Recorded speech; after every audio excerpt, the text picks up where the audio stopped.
Qualifying for the Azerbaijan Grand Prix is over and Charles Leclerc for a fourth year in a row is on pole position. But what did we learn? Well, in today's video I'm going to be taking a look at the data and doing a data analysis from qualifying. If you enjoyed the video then please hit the like button and subscribe for more F1 content. Now, let's get into the video. As usual, I'll be talking about the top teams later on, so please do stick around for that. Yep, qualifying is over and Leclerc took another incredible pole position, as Lando Norris was beaten by Piastri and Perez beat Verstappen. Kind of like I said in my qualifying predictions after practice. Not bad for someone who apparently never gets it right. But this was an incredibly difficult qualifying session as the circuit was very low grip, especially at the beginning of the session, and you can see that as you look at Charles Leclerc's lap times and compare it to last year. Leclerc's pole time was over a second slower than it was last year when he took pole position then. The low grip was very evident at the beginning of the session, as the times were a long way off what we would usually see, and you can see that here as I bring up all of the lap times set by Charles Leclerc in qualifying today. Let's now compare the first lap Leclerc set to his pole position lap time so we can see how much the circuit evolved and changed. When you look at these two laps, it is very clear that there was not much grip at the beginning of qualifying, as you can see that at pretty much every single exit in Q3, Leclerc was significantly faster at getting to power and getting to full throttle. And you can also see that he is able to peak much higher than before, and hitting the brakes he can brake a little bit later in Q3, as the circuit conditions have come more towards the drivers. The extra traction made a huge amount of difference. In general, during qualifying, the lap times improved by around 1 second from the start of Q1 to the end of Q3. However, circuit evolution was so strong this weekend that actually the lap times improved by 2.2 seconds, which is almost like they went from a fully green circuit due to rain to a fully dry circuit. This amount of circuit evolution meant that you had to be on track at the right time, and you couldn't be allowed to make a single mistake, as it could have ended in elimination, like we saw with Lando Norris. So we've seen just how much the lap times evolved during qualifying, but let's now take a look at the top speeds that the teams were able to reach, so we can see who is looking fast and who was not looking so fast in a straight line. And what can we see here? Well, what we can see here is roughly the difference that the toe can make, as Bottas in the Sauber was given a massive amount of slipstream from teammate Zhou Guanyu, and because of this, Bottas was able to reach 347 km per hour. No one else was really given a toe, and because of that, the next fastest car was 3 km per hour slower, which was Aston Martin, who themselves were incredibly fast in a straight line. On average, most teams were reaching around 341 km per hour. Ferrari, who were the slowest cars in a straight line, were the fastest cars overall, as they were only able to reach 339 km per hour. This could be because they were possibly running with a little bit more downforce, and they will need to be strong in the opening laps of the race in order to break Piastri, so he cannot get any run at them with DRS and slipstream.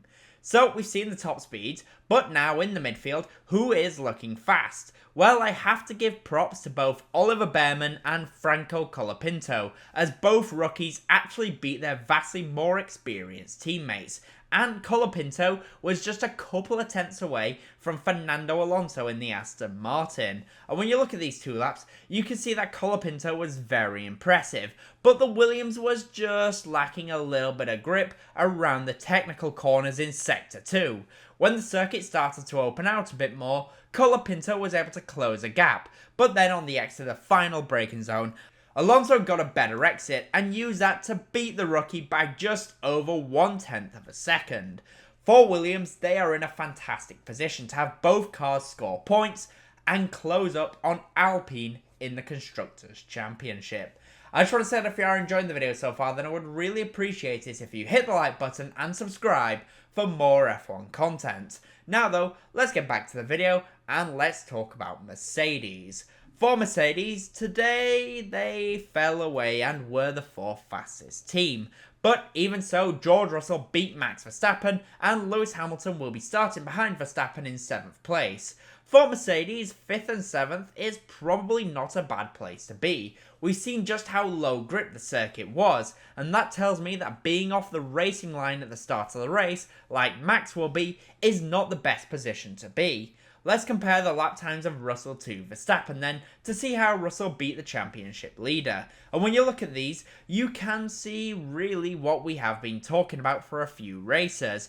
In general, Max is pretty close to Russell, then we get to the middle sector, where there are a lot of corners coming thick and fast, which are all pretty low speed. And in this section, Verstappen is really struggling to get the car turned compared to Russell. Verstappen does come back at Russell and was on track for beating him, but then at the final braking zone, Russell does get a better exit and uses that to gain an advantage to beat Max Verstappen. For Mercedes, they will be happy with this. The circuit was not one of their strongest, and tomorrow there is a chance they can beat Norris and Verstappen if they perfect their race with both drivers.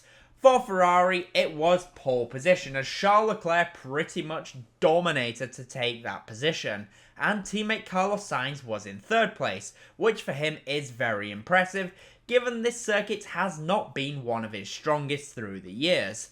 And Ferrari right now will be feeling confident that they can make it back-to-back victories for the first time since 2022, and the first time that a Ferrari driver has taken back-to-back victories since 2019. But now, let's compare the fastest lap of Leclerc to Oscar Piastri, so we can see how Leclerc took pole position. And when you look at these laps, it looks like Leclerc was able to just get good traction when it counted the most on the exit of a fair few corners. Leclerc was able to get a great run on the exits and use that to gain time all the way down the straights. But Piastri was a little bit stronger on the brakes. Leclerc though got a great exit from that final braking zone and he used that to his advantage all the way down that straight, which will be key for tomorrow's race. If Leclerc can do this in the first couple of laps, then Mclaren will really struggle to get Piastri ahead of Charles without needing to make a strategical decision, which is not McLaren's strongest point, which could set Leclerc up quite nicely to win again. For McLaren then, it was a disaster for both championships as Lando Norris went out in Q1, which has pretty much ended the slim hopes he had of winning the Drivers' Championship, and will now make their quest to become Constructors' Champions a little bit harder as well, as it was really an error that brought an end to his day. Let's compare the lap that Norris set in Q1 and compare it to the aborted lap so we can see if he was on track for getting through. In white is the aborted lap. You can see that Norris was actually around 1.2 seconds faster on his final lap versus his fastest set lap, which would have been more than enough to see him through. You can see that at this point, it is when he makes a mistake and he got stuck on the curb. At this point, he lost over half a second, but the lap was still on. Ultimately, he did back off because of yellow flags, but I do wonder if he should have just carried on and taken what would probably have been a 3 or 5 place grid drop. I feel like that would have been better than a guaranteed spot going out in Q1. On the bright side for Norris, he can at least be pretty certain that he will gain places on the first lap. For teammate Piastri, it was a fantastic day, and there is a chance he can take the fight to Ferrari and win the Azerbaijan Grand Prix.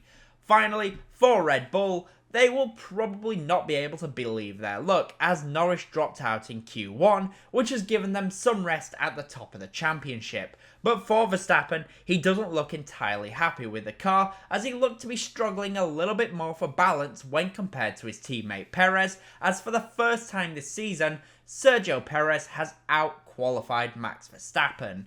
Let's compare the two Red Bull drivers, and when you look at these two laps, the damage is essentially done in all of the braking zones, as Verstappen is struggling more than his teammate to get the car turned at low speed. This was very surprising, but I suppose Perez is a bit of a Baku specialist like Leclerc. In the race tomorrow, I can see them getting one of their drivers onto the podium. Which driver will it be though? I'm not quite sure yet. So with that in mind then, what are my final race predictions for the Azerbaijan Grand Prix? Well, in P5 I'm going to go for Carlos Sainz in the Ferrari. P4 will be Sergio Perez in the Red Bull. P3 will be Max Verstappen in the Red Bull. P2 will be Oscar Piastri. And I think Charles Leclerc will make it back-to-back race wins. But those are my thoughts. The question is, what do you guys think will happen? In the comment section down below, please do let me know. And as always, comment, leave a like, and subscribe for more F1 content. Thank you all so much for watching.